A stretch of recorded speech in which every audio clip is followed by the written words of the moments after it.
அருட்பெருஞ்சோதி அருட்பெருஞ்சோதி தனிப்பெரும் கருணை அருட்பெருஞ்சோதி. எல்லா உயிர்களும் இன்புற்று வாழ்க, வள்ளல் மலரடி வாழ்க வாழ்க, கொல்லா விரதம் கோலை எல்லாம் ஓங்குக, நல்லோர் நினைத்த நலம் பெறுக, நன்றி நினைத்த எல்லோரும் வாழ்க இசைந்து. உலக மக்களே, அறிவார்ந்த அன்பர்களே, ஆண்மநேய ஒருமைப்பாடுடைய அன்பர்களே, வல்லப்பமான நமக்கு அருளிய திருவருட்பாவில் 6ஆம் திருமுறை மன்னிக்கவும் 3ஆம் திருமுறையிலே பதிகம் 13 ஆற்றா காதலின் இரங்கல் என்ற பதிகத்தில் இருக்கின்ற பாடலுடைய விளக்கங்களை பார்த்து கொண்டிருக்கிறோம். ஆற்றா இரங்கலின் காதல் என்பது தலைவனுடைய வருகையை எதிர்பார்த்து கொண்டிருக்கிறாள். தலைவனுடைய அன்புக்காக ஏங்கிக் கொண்டிருக்கிறாள். அப்போ தலைவன் வரவில்லை, காதலன் வரவில்லை. அதனுடைய மன துயரத்தை ஒரு தோழியிடம் சொல்லுவது போல, உள்ளத்திடம் சொல்லுவது போல உலக மக்களுக்கு தெரிவித்துக் கொண்டிருக்கிறார். ஆற்றா காதலின் இரங்கல் என்ற பதிகத்திலே மொத்தம் 11 பாடல்கள் இருக்கின்றன. இதுவரை 9 பாடலுடைய விளக்கங்களை பார்த்திருக்கிறோம். இன்று 10வது பாடலுடைய விளக்கத்தை பார்க்க போகிறோம்.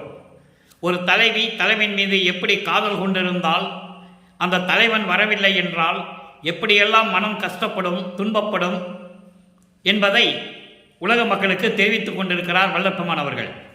தன்னை தலைவியாகவும், இறைவனை தலைவனாகவும், தன்னை காதலியாகவும், தியாகராஜ பெருமானை, திருவொற்றியில் இருக்கின்ற தியாகராஜ பெருமானை காதலனாகவும் வர்ணனை செய்து அவர் வரவில்லை என்ற ஒரு ஏக்கத்தை காட்சி கொடுத்து மறைந்து விடுகிறார். வரவில்லை என்ற ஒரு ஏக்கத்தை தோழியிடம் சொல்லுவது போல, உள்ளத்திடம் சொல்லுவது போல உலக மக்களுக்கு தெரிவித்துக் கொண்டிருந்தார்கள். அந்த நிலையை பார்க்க போகிறோம்.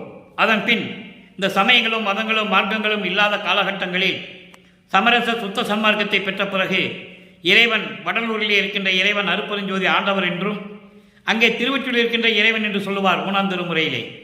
இங்கே 6ஆம் திருமுறையிலே வடலூரில் சத்தியஞான சபையில் இருக்கின்ற அருட்பெருஞ்சோதி ஆண்டவர் என்று சொல்லுவார். அந்த வித்தியாசத்தை நீங்கள் புரிஞ்சுக்கணும். ஏன்னா இவர் வருவிக்க விட்டதன் காரணமே அதுதான். அருட்பெருஞ்சோதியுடைய திருவிளையாடல் நடந்து கொண்டிருக்கிறது. திருவிளையாடல் நடந்து கொண்டிருக்கும் போது தன் மகனுடைய மறைப்பு நிலையை நீக்காமல் வருவிக்க உற்றவன் என்ற நிலையை மட்டும் தெரிவித்து விட்டு மறைந்து விடுகிறார். நமது பிள்ளைப்பெருமானவர்கள் இந்த மண்ணுக்கு வருவிக்க உற்று 9 ஆண்டுகள் வரையிலும் தான் யார் என்று தெரியாத நிலையில் இருந்து கொண்டிருந்தார்கள். 9வது ஆண்டிலே அருட்பெருஞ்சோதி ஆண்டவர் மகனை ஆட்கொண்ட பிறகு வருவிக்க உற்றவன் என்ற நிலை மட்டும் அவருக்கு தெரிகிறது. நல்லா நீங்கள் மனசில் கவனம் வச்சுக்கணும். ஏன்னா அவர் சமயங்களிலும் மதங்களிலும் மார்க்கங்களிலும் இந்த நெறிகளை பின்பற்றி கொண்டு ஏன் இருந்தார் என்ற கேள்விக்கு பதில் வேண்டும். உங்களுக்கு அந்த விளக்கம் உங்களுக்கு வேண்டும். அதனால தான் நம்ம பார்த்துட்டு இருக்கோம். 1ஆம் திருமுறையிலிருந்து 4ஆம் திருமுறை வரைக்கும் எப்படி இருந்தாரே நமது பிள்ளைப்பெருமானவர்கள். அதன் பிறகு 6ஆம் திருமுறை வந்த பிறகு அருட்பெருஞ்சோதி ஆண்டவரை அருளை பெற்ற பிறகு எப்படி அவருடைய நிலை மாறியது, எப்படி இறைவனாரான என்பதை படிப்படியாக பார்த்து கொண்டிருக்கிறோம். ஏனென்றால் வல்லப்பமானவர்கள் இந்த மண்ணுலைக்கு வருவிக்க உற்று 201 ஆண்டுகள் கடந்து விட்டது. முடிஞ்சு போச்சு 201 ஆண்டுகள். இதுவரையிலும் வல்லப்பமானுடைய இறைத்தன்மையை, அந்த கடவுள் நிலையை, அவர் ஏன் வருவிக்க விட்டார் என்ற நிலையை உலக மக்களிடம் யாரும் பேசியதில்லை. பொதுப்படையாக பேசினார்கள். வல்லப்பெருமானை பற்றி பொதுவாக பேசினார்கள். அருட்பெருஞ்சாண்டவருடைய திருவிளையாடலால் தான் அவர் இந்த மண்ணுக்கு வருவிக்க விட்டார். அருட்பெருஞ்சாண்டவர் மகன்தான் அவர். அவருடைய திருவிளையாடலினால் தான் இந்த உலகியலிலே ஒரு தாயும் தந்தைக்கும் மகனாக இருந்து வந்தார் என்ற ஒரு நிலையை உலக மக்களிடம் யாரும் சொல்லவில்லை. அந்த நிலையை தான் இப்போ நம்ம பார்த்துட்டு இருக்கோம். அந்த வகையில் இன்று நாம் பார்க்க வேண்டிய பாடல் 3ஆம் திருமுறை ஆற்றா காதலின் இரங்கல் பதிகம் 13 10வது பாடல். பாடலை நல்லா கவனிங்க. தீர்ந்தார் தலையே, தீர்ந்தார் தலையே, கலனாக சிரித்து நடிக்கும் திருக்கூத்தர் தேர்ந்தார் தம்மை பித்தடைய செய்வார். தியாகராஜ பெருமானை பற்றி சொல்லிட்டு இருக்கிறார். அவர் எப்படிப்பட்டவர்னு. ஒற்றி தியாகர் அவர், சேர்ந்தார் அல்லர், சேர்ந்தார் அல்லர் இன்னும் என்னை தேடி, சேர்ந்தார் அல்லர் இன்னும் என்னை தேடி, என்னை தேடி இன்னும் சேர்ந்தார் அல்லர் என்று சொல்லுகிறார். அத்தீ மதியம் சார்ந்தால், அந்த தீ மதியம் சார்ந்தால் அதுதான் என் செய்யுமோ, சகியே இனி நான் சகியேனே என்று சொல்லுகிறார். சகியே என்பது தோழியே என்று பொருள். சகியே என்பது தோழியே, நான் இனிமேல் என்னால் சகித்துக் கொள்ள முடியாது என்று சொல்லுகிறார். இப்போ இந்த பாடலுடைய பதவுரை பார்க்க போகிறோம். அதன் பின் விளக்கம். தீர்ந்தார் தலையே கலனாக செறித்து நடிக்கும் திருக்கூத்தர். அதாவது தீர்ந்தார் தலை என்பது சுடுகாட்டிலே பிணங்களை எரித்த பிறகு அந்த மண்டை ஓடுகளை மாலையாக கோர்த்து அணிந்து கொண்டவர் என்று சொல்லுகிறார். திருக்கூத்தர், கூத்தாடி என்று சொல்லுகிறார். கூத்தாடி என்றுதான் சொன்னார்கள். இந்த பிரபஞ்சம் தோன்றிய காலத்திலிருந்தே இந்த சமயங்களும் மதங்களும் மார்க்கங்களும் உருவாகி அதை உருவாக்கியவர்கள் அவருடைய கற்பனைக்கு ஏற்றபடி இறைவன் இப்படிதான் இருந்தான் என்று சொன்னார்கள். ஒரு நிலையை சொல்லவில்லை, முரண்பாடாக சொன்னார்கள். ஒரு ஆள் என்ன சொன்னார்? மண்டை ஓடுகளை மாலையை அணிந்தவர் சொன்னார். இன்னொருத்தர் என்ன சொன்னார்? கங்கையை தலையில் சுமந்தவர், பாம்புகளை கழுத்தில் அணிந்தவர்னு சொன்னார். ஒரே இறைவனை பல உருவங்களாக உருவகப்படுத்தினார்கள். இது சமயங்களும் மதங்களும் மார்க்கங்களும் சொல்லிக் கொண்டிருந்தன. அதை நம்பி மக்களும் வழிபட்டு கொண்டிருக்கிறார்கள். இந்த நிலை மாற வேண்டும் என்பதற்காகத்தான் சுத்த சன்மார்க்கத்தை உருவாக்கி தன் மகனை ஒரு தாயின் வழியாக இந்த மண்ணுக்கு வருவிக்க செய்து திருவிளையாடல் செய்து கொண்டிருக்கிறார் அருட்பெருஞ்சோதி ஆண்டவர். நல்லா புரிஞ்சுக்கணும் நீங்க. இப்போ திருவற்றில் இருக்கின்ற இறைவனை உருவகப்படுத்துகிறார். பாடலுடைய பதவுரை பாருங்க. தீர்ந்தார் தலையை கலனாக, கலன் என்பது அணிகலன், அணிகலன் என்பது மாலை. சுடுகாட்டுக்கு சென்று இறந்தவர்களுடைய மண்டை ஓடுகளை கோர்த்து மாலையாக கழுத்தில் போட்டுக் கொண்டவன், திருக்கூத்தாடுகின்றவன், கூத்தாடி. தேர்ந்தார் தம்மை பித்தடைய செய்வார். தேர்ந்தார் தம்மை என்பது தன்னை பற்றி தன்னை நினைத்து வணங்குகின்றவர்களை பைத்தியம் பிடிக்க செய்து விடுவான். பைத்தியம் பிடிக்க செய்து விடுவான் என்பது தன் மீது காதலை உருவாக்கி அவன் இல்லாமல் இருக்க முடியாது என்ற நிலையை உருவாக்கி விடுவார் தியாகராஜ பெருமான். ஒற்று தியாகர் அவர். திருவொற்றியூரில் இருக்கின்ற இறைவன் அவர். திருவொற்றியில் இருக்கின்ற இறைவனை இப்படியெல்லாம் உருவகப்படுத்துகிறார். சேர்ந்தார் அல்லர் இன்னும் என்னை தேடி, என்னை தேடி இன்னும் வந்து சேரவில்லை, என்னை இன்னும் தேடி வரவில்லை. அப்போ இறைவன் வருவைக்காக காத்து கொண்டிருக்கிறார். காரணம், இந்த பதிகத்துக்கு முன்னால் இருந்த பதிகத்துடைய பாடலுடைய ஒரு சின்ன முன்னுரை.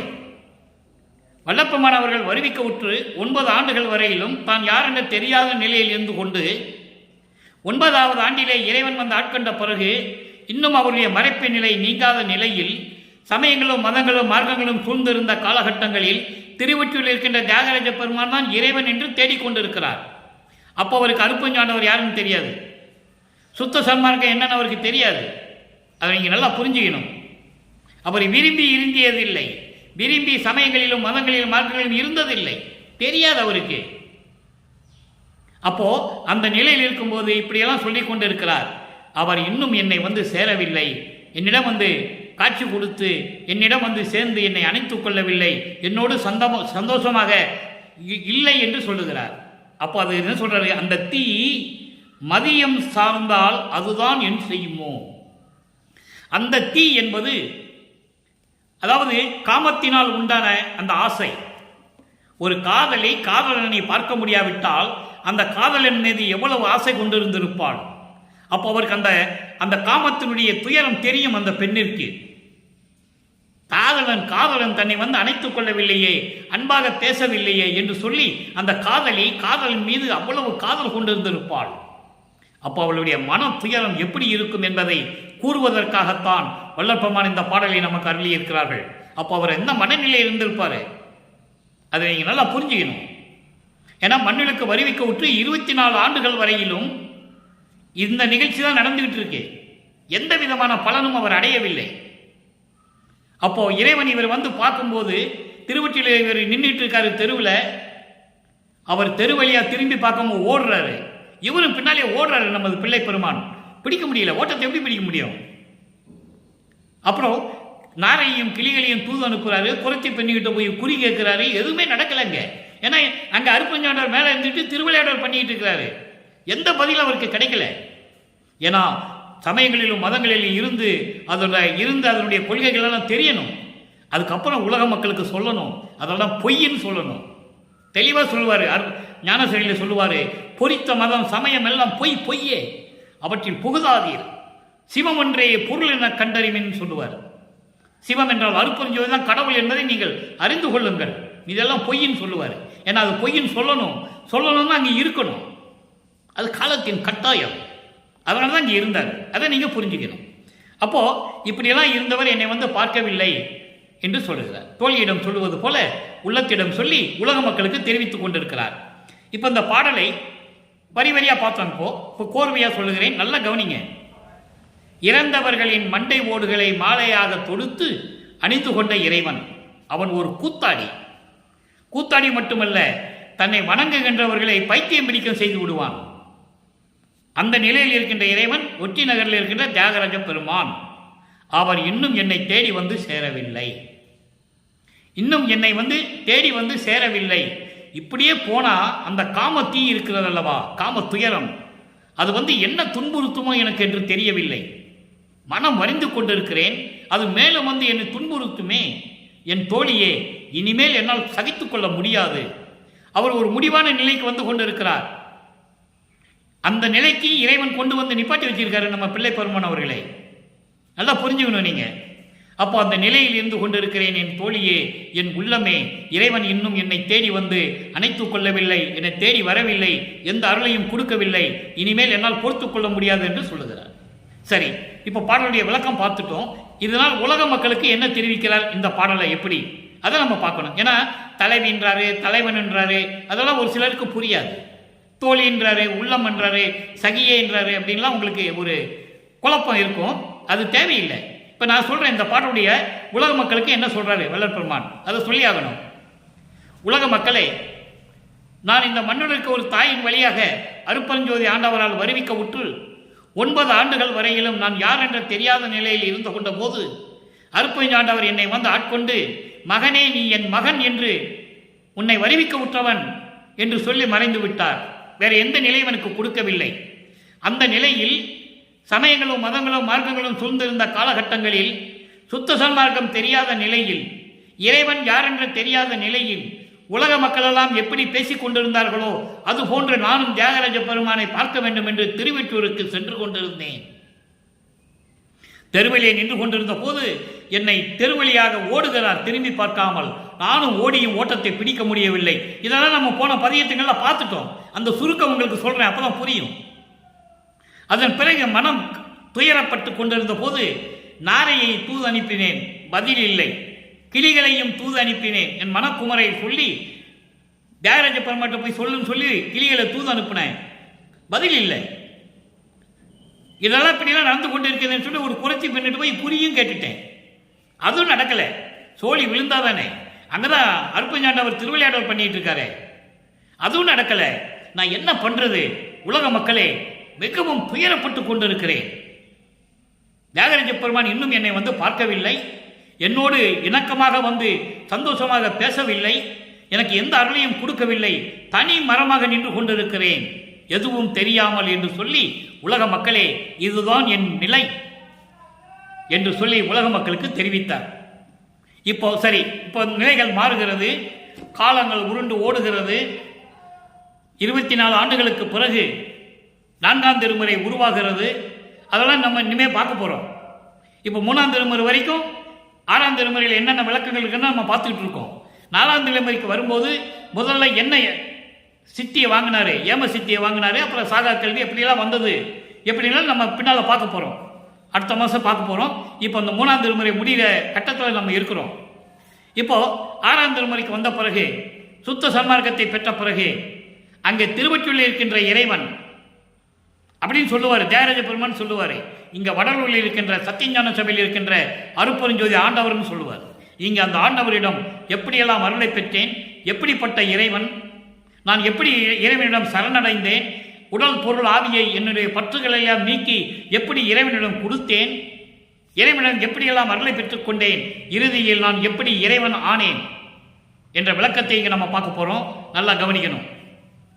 6ஆம் திருமுறை காட்சி கழிப்பு 10வது பாடல். இன்று பார்த்த 3வது திருமுறையில் இருக்கின்ற 10வது பாடலுக்கு இங்கே 10வது பாடலில் இறைவன் யார் என்ற விளக்கம், எப்படிப்பட்ட இறைவன். நன்றானை மன்றகத்தே நடிக்கின்றானே, நாடாமை நாடல் இவை நடுவே ஓங்கி நின்றானே. இதுக்கு மட்டும் விளக்கம் பார்ப்போம், பின்னால் ஒரு வரியா பார்ப்போம். நன்றானை, நன்றானை என்பது எல்லா நன்மைகளையும் தரக்கூடிய இறைவனை, அருப்பெருஞ்சோதி ஆண்டவரை. மன்றகத்தை நடிக்கின்றானை. மன்றகம் என்பது சத்தியஞான சபை. வடலூரில் இருக்கின்ற சத்தியஞான சபையிலே அருளாட்சி செய்து கொண்டிருக்கின்ற இறைவனை. நாடாமை நாடல் இவை நடுவே ஓங்கி நின்றானை. விருப்பு வெறுப்பு இல்லாமல், வேண்டுதல் வேண்டாமை இப்படியெல்லாம் இல்லாமல், விருப்பு வெறுப்பு இல்லாமல் என்றும் சமரசமாக நடுநிலையாக நின்று கொண்டிருக்கின்ற இறைவனை. நல்லா புரிஞ்சுக்கணும் நீங்க. இவனுக்கு தான் அருளை கொடுக்கணும், இவனுக்கு அருளை கொடுக்கக்கூடாது, இவனுக்கு வேண்டியதை கொடுக்கணும், இவனுக்கு வேண்டாததை கொடுக்கக்கூடாது, இப்படியெல்லாம் கிடையாது இறைவனுக்கு. அதான் சொல்றாரு, நாடாமை நாடல். நாடாமை நாடல் இவை நடுவே ஓங்கி நின்றானை. விருப்பு வெறுப்பு இல்லாமல் சமரசமாக நின்று கொண்டு அருளாட்சி செய்து கொண்டு அருளை கொடுத்து கொண்டிருக்கின்ற இறைவனை. அடுத்து பொன்றாத நிலையிலானை. நிலையினானை பொன்றாத. பொன்றாத என்பது அழிவில்லாமல், அழிவில்லாமல் என்றும் நிலையாக இருக்கக்கூடிய இறைவனை, அருட்பெருஞ்சோதியை. ஏன்னா மித்தவங்களுக்கு அழிவு உண்டு. காரணம் திருவெட்பாவிலே நிறைய இடங்களிலே கூறியிருக்கிறார்கள் அந்த உண்மையை, பிரபஞ்சத்தின் உண்மையை. பிரமன் இறந்து போனது, திருமாலை வதம் செய்தது, ருத்திரனுடைய காலகட்டம் முடிந்து போனது, இப்படியெல்லாம் நிறைய சொல்றாரு. மாலும் துஞ்சுவான் மலரவன் இறப்பான், மற்ற வானவர்கள் முற்றிலும் அழிவர்னு சொல்லுவார். அவங்களாம் அழியக்கூடியவர்கள், அழிந்தவர்கள். அழிவில்லாத இறைவன் யாரு? அருட்பெருஞ்சோதியும் அவருடைய மகன் வள்ளல் பெருமானும் தான். அவர்களுக்கு அழிவு இல்லை, மரணம் இல்லை. நல்லா புரிஞ்சுக்கணும் நீங்க. அப்போ அப்படிப்பட்ட இறைவனை நிலை அறிந்து நில்லாதார் நெஞ்சி லேசம் ஒன்றானே. நிலை அறிந்து நில்லாதார். நிலை அறிந்து நில்லாதார் என்பது ஆன்மநேயத்தை அறிந்து கொண்டு, உயிர் இரக்கத்தை தெரிந்து கொண்டு, அந்த கொள்கைகளிலே சமரச சுத்த சன்மார்க்க கொள்கைகளிலே இல்லாதவர்களுடைய நெஞ்சிலே, உள்ளத்திலே சிறிதளவு கூட இருக்க மாட்டாராம். அதான் லேசம்னு சொல்றாரு. லேசம்னா சிறிதளவு, அணு அளவு கூட இருக்க மாட்டாருன்னு சொல்றாரு. நல்லா புரிஞ்சுக்கணும் நீங்க. சுத்த சன்மார்க்கத்தை தெரிஞ்சுக்கிட்டு, கொலையும் புலையும் தவிர்க்காமல், ஜீவகானிய ஒழுக்கத்தில் இல்லாமல், ஆன்மநேய ஒருமைப்பாடு எண்ணங்கள் உள்ளத்தோடு இல்லாமல், உயிர் இரக்கம் இல்லாமல், தயவும் கருணையும் இல்லாமல் இருக்கின்றவருடைய உள்ளத்தில் சிறிதளவு கூட இருக்க மாட்டாராம். எவ்வுயிருக்கும் ஒன்றானானே. எல்லா உயிர்களுக்கும் ஒரே கடவுள் தான். ஒன்றானானே, ஒரே கடவுள். எல்லா உயிர்களுக்கும், எல்லா உயிர்களுக்கும், எல்லா உலக மக்களுக்கும், எல்லாருக்குமே ஒரே கடவுள் அருட்பெருஞ்சோதி ஆண்டவர்.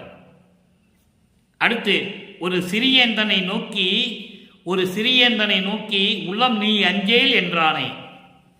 நான் அவன் மகன். சிறியன் என்றால் மகன். என்னை மகன் என்று கூட பார்க்காமல், சிறியவன் என்று கூட பார்க்காமல், வயதில் சிறியவனாக இருக்கிறானே என்று கூட பார்க்காமல், மகனே நீ உள்ளம் அஞ்சாதே, உள்ளத்தில் பயப்படாதே என்று சொன்ன இறைவனே. என்றும் உள்ள இயற்கையானை. இயற்கையான என்பது இயற்கை உண்மை விளக்க கடவுள்.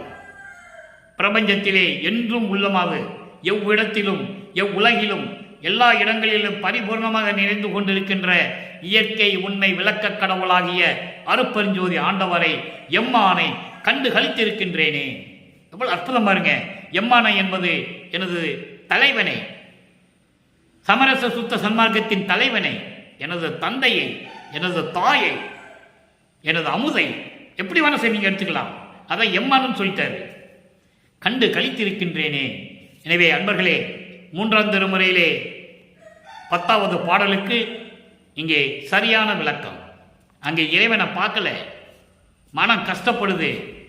தியாகராஜ பெருமான் தான் இறைவன் நினைச்சிட்டு அங்கே சொல்லிட்டு இருக்கிறாரு. அந்த நிலைகள் எல்லாம் மாறுது. மாறின பிறகு இறைவன் அருட்பெருஞ்சோதி அந்த இறைவன் எப்படிப்பட்டவர்னு சொல்லிட்டாரு. அந்த இறைவன்கிட்ட எப்படி கண்டு கழித்தேன், மகிழ்ச்சியோடு இருந்தேன்னு சொல்லிட்டார்ல. இப்போ அடைக்கலம் புகுதல், சரணடையணும். ஏன்னா இவர் இறைவனாகணும், அதுக்குதானே வருவிக்கு விட்டவர். அப்போ இறைவனாகிறதுக்கு முதல்ல இவர் சரணடையணும். அடைக்கலம் புகுதல் என்ற பதிகத்திலே 65வது பதிகத்திலே 10வது பாடல். நல்ல கவனிங்க அன்பர்களே. இந்த பாடல் நான் அடிக்கடி சொல்லுவதுண்டு. எப்போ நம்ம யூடியூப்பில் நான் பேச ஆரம்பிச்சனோ, வெளிநாடுகளிலேயும் மற்ற இடங்களிலும் போய் எப்படி நான் சுத்த சன்மார்க்கத்தை பற்றி சிறப்புரை ஆற்றினேனோ, அதிலிருந்து இந்த பாடலை நான் அடிக்கடி கூறுவதுண்டு. அவ்வளோ அற்புதமான பாடல். இவரை எப்படியெல்லாம் யார் யார் வந்து வணங்குறாங்கன்னு சொல்றாரு. வள்ளற்பெருமானை வந்து எப்படி காலில் விழுந்து வணங்குகிறார்கள் என்பதை இந்த பாடலிலே நீங்கள் தெரிந்து கொள்ளலாம். பிச்சம் கவரி நிலற்றி அசைத்திட, பிச்சம் கவரி நிலற்றி அசைத்திட, மால் யானை பிடரியின் மேல் நித்தமும் பவனி வருகின்ற நிபுணரெல்லாம் பொழுது ஏத்த. அல்ல கவனிங்க, பிச்சங்கவரி நிலற்றி அசைத்திட, மால் யானை பிடரியின் மேல் நித்தம் பவனி வருகின்ற நிபுணரெல்லாம் பொழுது ஏத்த. அதாவது பெரிய யானையினுடைய பிடரியின் மேலே உட்கார்ந்துக்கிட்டு வெண்கொடை அசைந்தாடும். பிச்சம் கவரி நிலற்றி அசைத்தட என்பார். அந்த நிழலுக்காக ஒரு கொடை வச்சிருப்பாங்க. நீங்க படங்களில் கூட பார்த்துருக்கலாம், சினிமா படங்களில் பார்த்துருக்கலாம். யானை பிடரி மேலே ஏறி வருவாங்க, அது அவனுக்கு தலைக்கு மேலே வெண்கொடை அசைஞ்சு வரும். நிலற்றி அசைத்திட, அப்படி வெண்கொடை தலைக்கு மேலே அசைந்து வர யானையினுடைய பிடரியின் மேலே ஏறிக்கொண்டு தினமும் பவனி வருகின்ற நிபுணர் எல்லாம், தேவர்கள் எல்லாம், தேவர்கள், முத்தர்கள், சித்தர்கள், முத்தர்கள், சித்தர்கள் எல்லாமே அது அடங்கிடும். அதான் நிபுணர்னு சொல்லிட்டார் மொத்தமா. இவர்கள் எல்லாம் தினமும் பவனி வருகின்ற இவர்கள் எல்லாம் வரிசையாக வந்து என்னை தொழுது ஏத்த, என்னை வணங்கி போற்றி வணங்க. அதோடு மட்டுமல்ல, போற்றி வணங்க எச்சம் புரிவோர், எச்சம் புரிவோர் எல்லாம் தொழுது ஏத்த, எல்லாம் வந்து போற்றி வணங்குறாங்க. என்ன எச்சம் புரிவோர், மிச்சம் இருக்கிறவங்க. மிச்சம் இருக்கிறவங்க யாங்க? இந்த சிவபூதகண தலைவர்கள், நவநிலை தலைவர்கள், யோகர், இவர்களெல்லாம் சொல்லுவார், பாட்டில் சொல்லுவார். நிறைய பேரை சொல்லுவார். அரகர், போகர், நிறைய பேரை சொல்லுவார். அப்படிப்பட்டவர்கள் எல்லாம் என்னை ஏறா நிலைமையில் போற்ற, எச்சம் புரிவோர் போற்ற, என்னை ஏறா நிலைமையில் ஏற்றுவித்து, ஏறா நிலைமையில ஏற்றுவித்துனா யாரும் அடைய முடியாத கடவுள் நிலை. அதான் 16வது நிலை, ஞானத்தில் ஞானம். சரியை கிரிய யோகம் முன்னாங்க 12 வந்து சமயங்களும் மதங்களையும் சார்ந்தது. சுத்த சன்மார்க்க ஞான சரியிலிருந்து உருவாகுது 13வது நிலையிலிருந்து. அகவல்ல சொல்லுவார், திரையோதச நிலைன்னு சொல்லுவார். ஏகாதச நிலை, திரையோதச நிலையெல்லாம் சொல்லுவார். அப்போ அந்த ஞான சரியிலிருந்து விளங்குது. அந்த நிலையில் என்னை ஏற்றி வைத்து, என்னை கடவுளாக்கி, என் அச்சம் தவிர்த்து. ஏன் அச்சம் தவிர்த்துன்னு சொல்றாரு? எல்லாம் கொடுத்தாச்சு, எல்லாம் இவரை வந்து வணங்குறாங்க. அப்புறம் ஏன் அச்சம் தவிர்த்துன்னு சொல்றாரு? எல்லாருக்கும் ஒரு பயம் இருக்க தானே செய்யும். ஒரு கம்பெனியுடைய முதலாளி ஒரு சாதாரண ஒரு ஆளை கூப்பிட்டு நீ கம்பெனியை வந்து மேனேஜ் பண்ண சொன்னால் அவனுக்கு ஒரு பயம் இருக்கும். எப்படி ஒழுங்காக நடத்துகிறோமா நடத்த மாட்டோமான்னு ஒரு பயம் இருக்குல்ல. அதுபோல இந்த பிரபஞ்சத்திலே எல்லாரும் வந்து என்னை வணங்குகிறார்கள். 5 தொழிலையும் கொடுத்து விட்டாய், பிரபஞ்சத்தையும் இயக்க சொல்லிவிட்டாய். நான் சிறிது அச்சம் அடைந்த பொழுது என் அச்சத்தை தவிர்த்து, பயப்படாத மகனே, நான் முன்னிடம் தானே இருக்கிறேன் என்று சொல்லி அந்த அச்சத்தை தவிர்த்து ஆண்டு கொண்டாய். அடியேன் உன்றன் அடைக்கலமே, எல்லாவற்றையும் கொடுத்தேன், ஆண்டு கொண்டாய். நான் உன்னிடம் சரணடைந்து விட்டேன், நீ வேறு நான் வேறு அல்ல என்ற நிலையை கொண்டு வந்து விட்டார். அடுத்து 66வது பதிகம் பற்றாறுதல். இப்போ இறைவனை பார்த்தாச்சு, இறைவனை கொஞ்சி குழாவியாச்சு, இறைவன்கிட்ட அருளை வாங்கியாச்சு, இவரை யார் யார் வந்து கும்பிடுறாங்கன்னு சொல்லியாச்சு. பிரபஞ்சமே கும்பிடுது, இவரை வணங்குது, போற்றி வணங்குது. யார் மக்கள்கிட்ட சொன்னது? யாரும் சொல்லலையே. சொன்னதான மக்களுக்கு தெரியும். வல்லற்பமான இந்த பிரபஞ்சம் முழுவதும் தேவர்கள் எல்லாம் வந்து வணங்குறாங்க, காலை தொட்டு கும்பிட்டு வணங்குறாங்கன்னு சொல்லணும்ல. அவரே சொல்றாரு, எல்லாம் வந்து வணங்குறாங்க என்ன சொல்றாரு. இது ஏன் சொல்லலை மக்கள்கிட்ட? நினைச்சு பாருங்க, எவ்வளவு வேதனையா இருக்கணுங்கிறத நீங்க புரிஞ்சுக்குவீங்க. பற்றறுத்தல். இப்போ உடல் பொருள் ஆவியை கொடுக்கணும், தனக்குன்னு எந்த சுதந்திரம் இருக்கக்கூடாது. அப்பதான் இறைவன் வந்து கலக்க முடியும். அவங்க அப்பா வந்து இவரோட வரணும், அருப்பஞ்சாண்டவர் வரணும். இப்போ பாருங்க, மண் செய்து கொண்ட சன்மார்க்கத்தில், மண் செய்து கொண்ட சன்மார்க்கத்தில் இங்கே வான் செய்து கொண்டது நான் செய்து கொண்டேன். எப்படி சொல்ற பாருங்க, சுத்த சன்மார்க்கத்தை பெற்ற பிறகு. அதாவது மண் செய்து கொண்ட சன்மார்க்கத்தில், மண் செய்து கொண்ட சன்மார்க்கம் என்பது ஒப்பற்ற நிலையில், உயரிய நிலையில், எதனையும் சாராத நிலை. மதங்கள், மார்க்கங்கள், சமயங்கள், இதில் எதுவுமே சாராது. சமயங்கள் என்பது சைவ சமயம், வைஷ்ணவ சமயம், கௌபார சமயம், காணாபத்திய சமயம், சௌரம் சமயம், சாதகம் சமயம், இதுதான் சமயங்கள். சைவ சமயம் வந்து இந்த நடராஜனை, ஈஸ்வரன், சொக்கநாதன், மகாலிங்கம் இப்படி கும்பிடுறவங்க, இவங்க வந்து சைவ சமயத்தை சேர்ந்தவர்கள். வைஷ்ணவ சமயத்தை சேர்ந்தவர்கள் திருமாலை வணங்குகின்றவர்கள், விஷ்ணுவை வணங்குகின்றவர்கள், பிரம்மனை வணங்குகின்றவர்கள், இந்திரனை வணங்குகின்றவர்கள். இவர்களெல்லாம் வைஷ்ணவ சமயத்தை சேர்ந்தவர்கள். கௌபாரன் சமயத்தை சேர்ந்தவர்கள் முருகனை வழிபடுகின்றவர்கள். காணாபத்தியத்தை சார்ந்தவர்கள் விநாயகனை வழிபடுகின்றவர்கள். சௌரம் சூரியனை வழிபடுகின்றவர்கள். சாதகம் அம்மனை வழிபடுகின்றவர்கள். இவங்கெல்லாம் சைவ சமயத்தை சேர்ந்தவர்கள், வைஷ்ணவ சமயத்தை சேர்ந்தவர்கள். இந்த சமயங்கள், மதங்கள், இந்து மதம், கிறிஸ்து மதம், அந்த மதம், இஸ்லாமிய மதம், எல்லா மதங்கள், சமண மதம், புத்த மதம், எல்லா மதங்கள் இருக்கு. இந்த மதங்கள், மார்க்கங்கள் பிரபஞ்சம் தோன்றிய காலத்திலிருந்தே கிரேத யுகத்தில் கலங்க மார்க்கம், திரேத யுகத்தில் திராவக மார்க்கம், துவார யுகத்தில் நவநீத மார்க்கம், கலியுகத்தில் பஸ்ம மார்க்கம். பஸ்ம மார்க்கம்னா என்ன? அழியிற மார்க்கம். கலக மார்க்கம்னா என்ன? ஒரே சண்டை சச்சரவு தான், உயிர்களை கொள்றது தான் வேலை அந்த மார்க்கத்தில். திராவக மார்க்கம் புஷ்பமாகவே போயிடும். புஷ்பமாக பண்ண ஒரு திராவகத்தை ஊற்றி பாட்டில் ஊற்றி பாருங்களேன், புகையாக போயிடும், ஒரு புரோஜனம் இருக்கு. நவநீத மார்க்கம் துவார யுகத்தில் கிருஷ்ணனுடைய விளையாடு, கிருஷ்ணனுடைய திருவிளையாடெல்லாம் நீங்கள் அதில் பார்த்துருப்பீங்க. எப்படியெல்லாம் உயிர்களை கொன்றார்கள், எப்படியெல்லாம் பாரத போர் நடந்தது, எப்படியெல்லாம் நடந்ததுன்னா நீங்கள் புராணத்தில் படிச்சிருப்பீங்க. இப்படி மார்க்கங்கள் இவைகளையெல்லாம் சாராது. அதான் சொல்கிறாரு, மண் செய்து கொண்ட சன்மார்க்கத்தில் இங்கே இப்பொழுது உன்னால் வருவிக்க உற்று இந்த மண்ணுலகிலே நான் செய்து கொண்டேன், எப்படி வான் செய்து கொண்டது போல. இப்போ எல்லாம் இங்கெல்லாம் சன்மார்க்கம் வந்துருச்சு. விண்ணுலகத்தில் பூரா இந்த சமயங்கள், மதங்கள், மார்க்கங்கள்லாம் கிடையாதுங்க. எல்லாருமே ஒரே மார்க்கம், சன்மார்க்கம். அதே மாதிரி மண்ணுலகத்திலேயே நான் செய்து கொண்டேன் என்று சொல்கிறார். எவ்வளோ அற்புதம் பாருங்க. இதெல்லாம் உலக மக்களுக்கு சொல்லணும். சொன்னால் தானே வல்லற்பமான் யாருன்னு தெரியும். அடுத்து பாருங்க, முன் செய்து கொண்டதும் எங்கனம் கண்டீர். முன் செய்து கொண்டதும், முன் செய்து கொண்டதும் என்ன? இந்த யுகத்துக்கு, அதாவது ஒளி யுகத்தில், கலியுகத்தில் நான் உன்னால் வருவிக்க விட்டு, அதுக்கு முன்னால் நான் என்னங்கள உங்ககிட்ட அப்பவும் நான் இதானே சொன்னேன். முன் செய்து கொண்டதும் எங்கனம், உன் முன்னாலே நான் எப்போவோ இதை நான் ஏற்றுக்கொண்டேன். கண்டீர் மூவகையாம் உடல் ஆதியை. மூவகையாம் உடல், சுத்த தேகம், புராண தேகம், ஞான தேகம். இந்த 3 வகையான உடல், 3 வகையான தேகங்கள், பொருள், ஆவி அத்தனையும் நுமது பொன் செய் கொண்ட பொதுவினாடும் பொன்னடி காண பொருந்தி கொடுத்தேன். சத்தியஞான சபையிலே உனது பொன்னான திருவடிகளை வைத்துக்கொண்டு அருளாட்சி செய்து கொண்டு அருள் நடனம் செய்து கொண்டு இருந்தாயே, அதற்கு நான் சமர்ப்பித்து விட்டேன். நான் சமர்ப்பித்து விட்டேன்னு சொல்றேன். நான் கொடுத்துட்டேன்னு சொல்றேன்.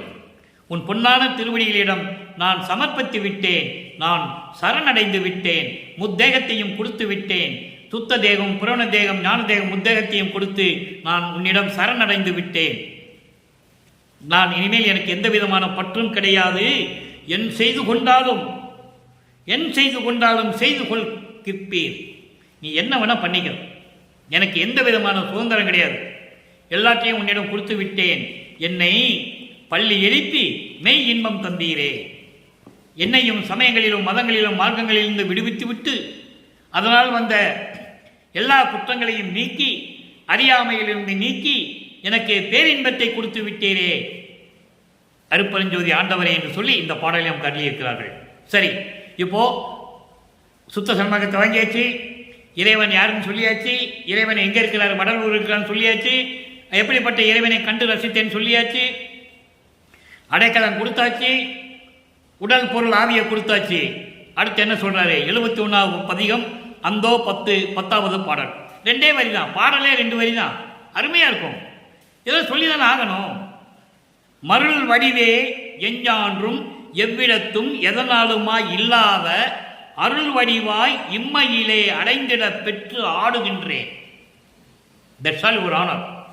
முடிஞ்சு போச்சு. எல்லாமே 2 வரியில சொல்லிட்டாரு.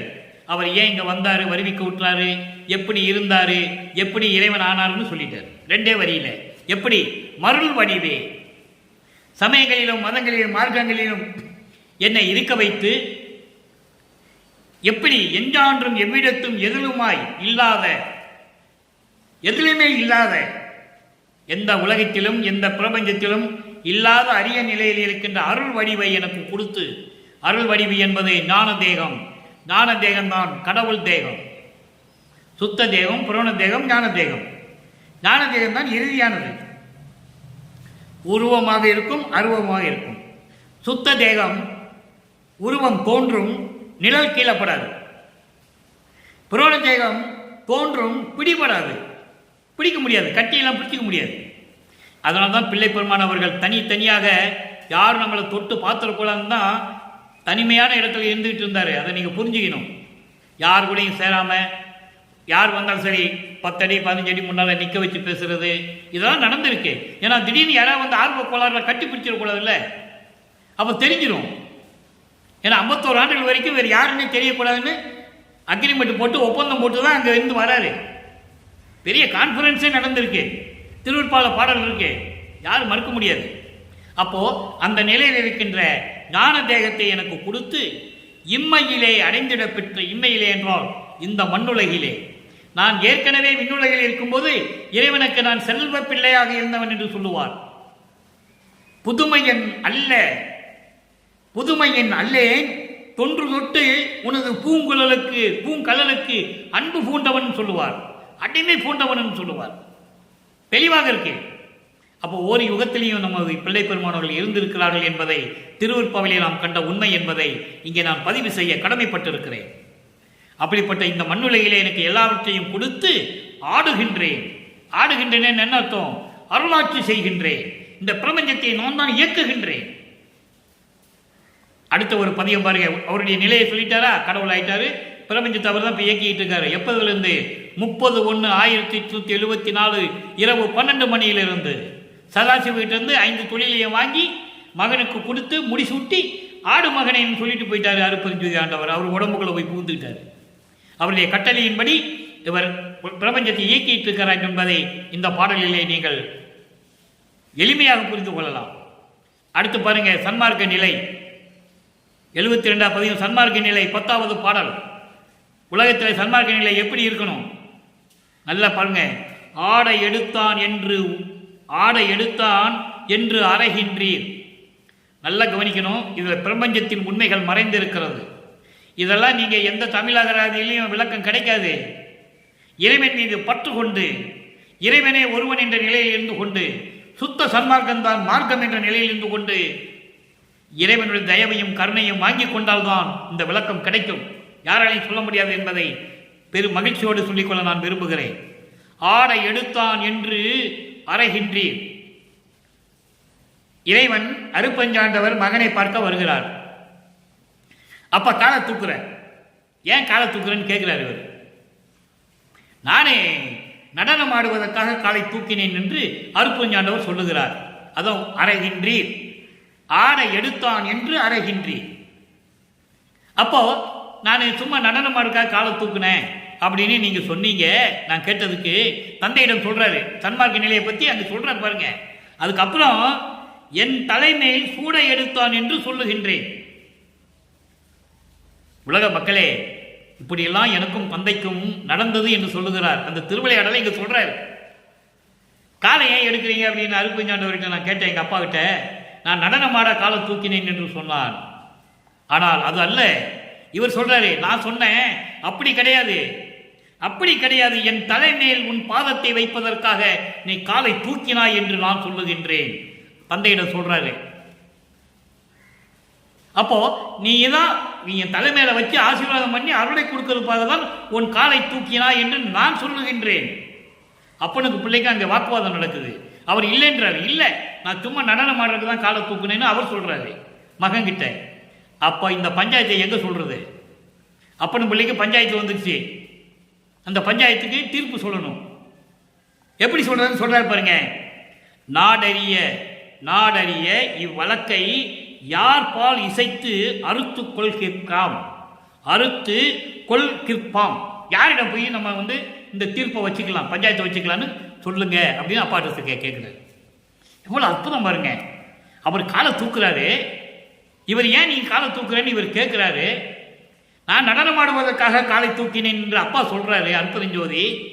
அப்படி இல்லை, என் தலைமேல் உன் அடியை வைத்து எனக்கு ஆசீர்வாதம் செய்வதற்காகத்தான் நீ திருவடியை தூக்கினாய் என்று நான் சொல்லுகின்றேன் அன்னு இவர் சொல்றாரு.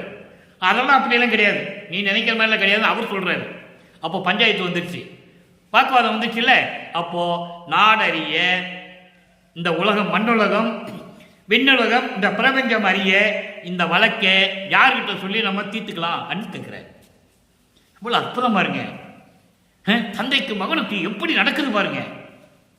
அவர் நடனமாக இருக்கதான் காலை தூக்குறேன்னு சொல்ல, அதெல்லாம் கிடையாது. என் தலைமையில வச்சு ஆசீர்வாதம் பண்ணி எனக்கு அருளை கொடுப்பதற்காகத்தான் உன் பாதத்தை நீ தூக்கினாய் என்று இவர் சொல்ல, அவர் அப்படியெல்லாம் இல்லை, நீ சொல்ற மாதிரி இல்லைன்னு அவர் சொல்ல. சரி, அப்ப நாடறிய இந்த விண்ணுலகம், மண்ணுலகம், இந்த பிரபஞ்சம் பூரா அறியும்படி இந்த வழக்கை யார்கிட்ட சொல்லி நம்ம இந்த வழக்கை முடிச்சுக்கலாம், நீ சொல்லு அப்படின்னு கேட்கிற. நாடெறிய இவ்வழக்கை யார் பால் இசைத்து, யார்கிட்ட சொல்லி அறுத்தனை நீக்கணும், யார்கிட்ட சொல்லி இந்த பஞ்சாயத்து வச்சுக்கலாம், தீர்ப்பை யார்கிட்ட வாங்கிக்கலாம், நீங்களே சொல்லுங்க அப்படின்னு தந்தையிடம் சொல்லுகிறார். அடுத்து சொல்றார் பாருங்க, கவ்வையற்ற அம்பலத்தான் கால். உடனே மகன் விடமாட்டான் பொழுதுன்னு சொல்லி அவர் ஒத்துக்கிறார். அதான் சூட்சமம் விளக்கம். மகன்கிட்ட இனிமேல் தப்பிக்க முடியாது, மகன்கிட்ட ஒத்துக்கிறாரு. ஆமா மகனே, நீ சொல்றதா சரி. ஏன்னா இவர் பஞ்சாயத்து வைக்கணும்ட்டாரு.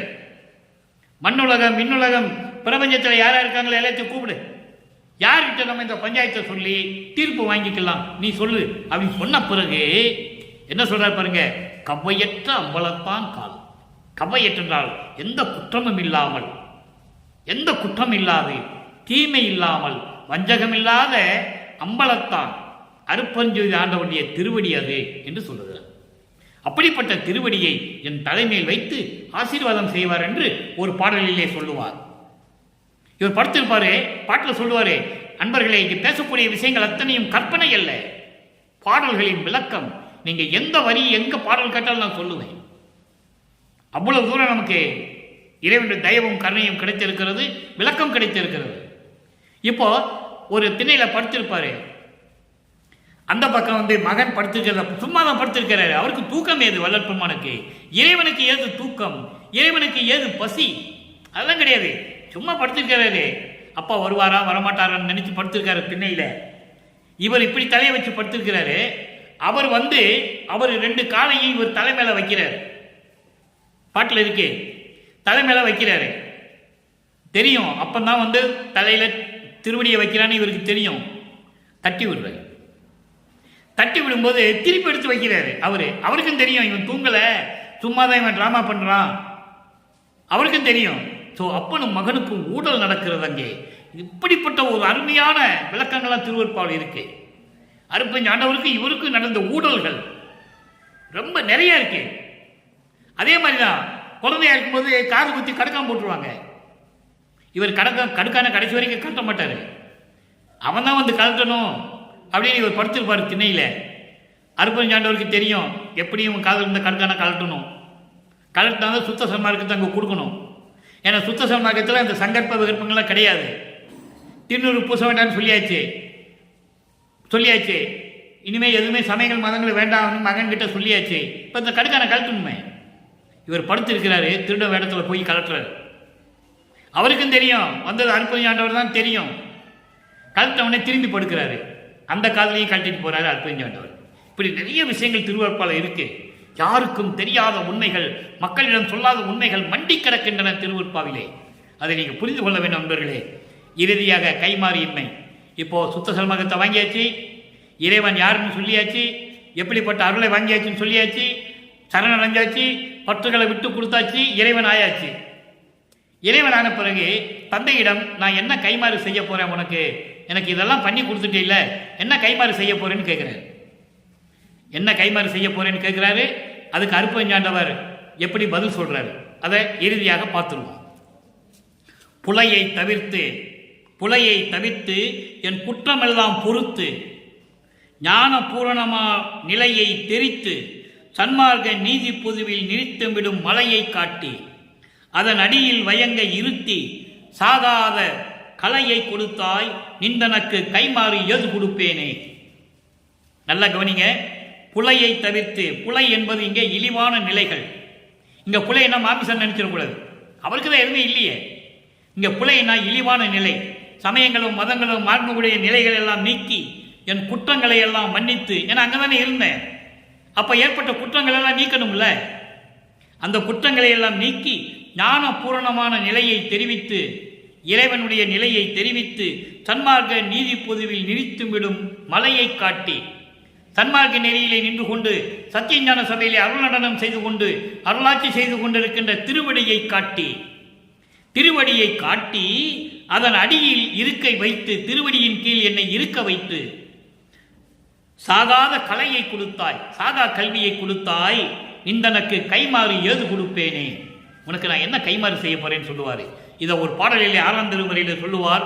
மெய்யொருள் வியப்பு 112வது பதிகம், மெய்யொருள் வியப்பில் 14வது பாட்டு. இந்த பாடலை நான் அடிக்கடி சொல்லுவது உண்டு.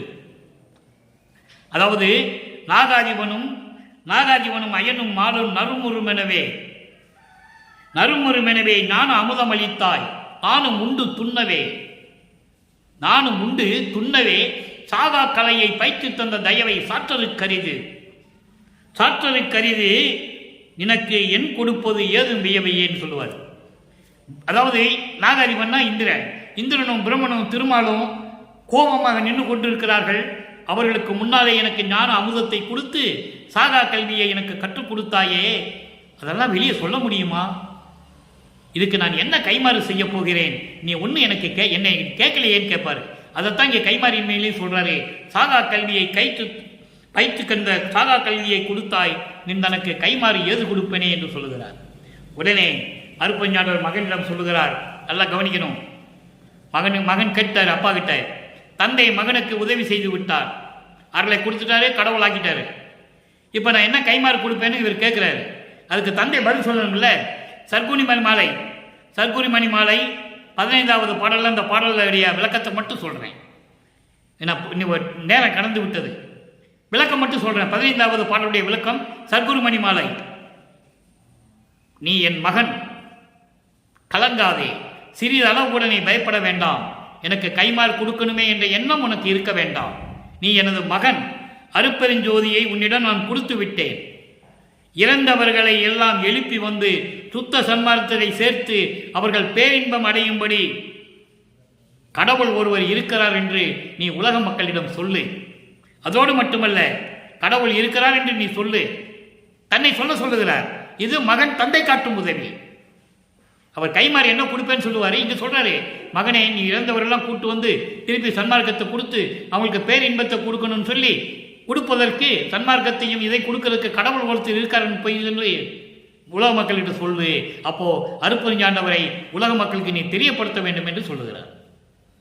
இன்னும் பல அற்புதங்கள் இருக்கின்றன என்று நீ சொல்லி உலக மக்களுக்கு விளக்கி எல்லாரையும் சுத்த சன்மார்க்கத்தில் சேர்த்து நீ அருளாட்சி செய்ய, இதுவே நீ எனக்கு செய்யும் கைமாறு என்று சர்க்குரிமணி மாலையிலே சொல்லுகிறார். இவ்வளவு விளக்கங்கள் இருக்கிற அன்பர்களே, இன்று நான் பார்த்த பாடலுக்கு எல்லாவற்றையும் தெரிந்து கொண்டு நீங்கள் எல்லாரும் சுத்த சன்மார்க்கத்தில் இணைந்து கொண்டு கொலையும் புலையும் தவிர்த்து அருப்பெருஞ்சோதியை வழிபட்டு இறைவனை வணங்கி இறைவனுடைய அருளையும் செல்வங்களை எல்லாம் பெற்றுக்கொண்டு இந்த வையகத்திலே நீங்கள் நூடுகளில் வாழ வேண்டும் என்று இறைவன் தயவாலையும் கண்ணையாலே வாழ்த்து விடைபெறுகிறேன். நன்றி, வணக்கம். மீண்டும் நாளை சந்திப்போம். அருப்பெருஞ்சோதி தனிப்பெரும் கருணை அருப்பெருஞ்சோதி.